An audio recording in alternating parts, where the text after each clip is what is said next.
क्या गरीब नवाज सरकार मदद करजो। अरे हाजी साहब अचो अचो भाई साहब तो हाले खैरियत है। आ तो ईजा चांद बनी हुआ है भाई साहब ने दिसाना ज नहीं हो व्यो व्यो पांजो समझो ना यार तो जगह बाकी बदी खैरियत है अल्हम्दुलिल्लाह सरकार जो करम है बस हली रहियो है क्रोच थी मार्केट क्रोच थी पांजो तो साव मंदी वाળો हली रहियो है माल इतनो पियो है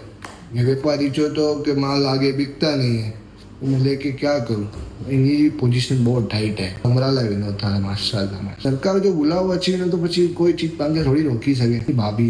હા વાંચુલે ખબર લખેલી હતા વાલેકુમ સલામ આમાં ગોડાઉન में કલાક લગની મીકે કોને જા પૈસા હજુ તો પહેલી તારીખ આવી ને તો પૈસા ચાલુ થઈ ગઈ ખબર ના અચ્છા નિયાદ લાય ખબર ના हाँ तो सवाल तो सुतो रहे तो मेरी कबाट में से 15,000 रुपये गिनी गिनी ने तू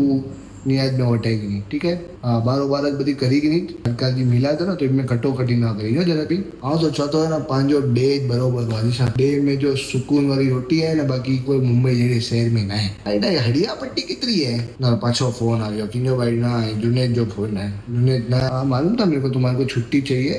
क्या हो गया नहीं हफ्ते में क्या 4 जाएगा बेटा 4 के आगे तुम सोचना भी नहीं त्योहार में कैसा है कि अपनी दुकान सुबह में पहले जल्दी खुलनी चाहिए सब दुकान बंद रहेगी तो अपनी खुलेगी तो अपना धंधा होए हाँ हाफिज को एक काम कर हाफिज को बोल देना वो दुकान सुबह में खोल दे हाँ तो जा अभी का इलाज करा और कुछ भी चाहिए देना तो मेरे को फोन करना ठीक है नहीं कि सवाल में उपाड़ खपती ना એટલે તારી પગાર બી ઉપાડ બી અંકે બધી કૂટી કૂટીને ખેલ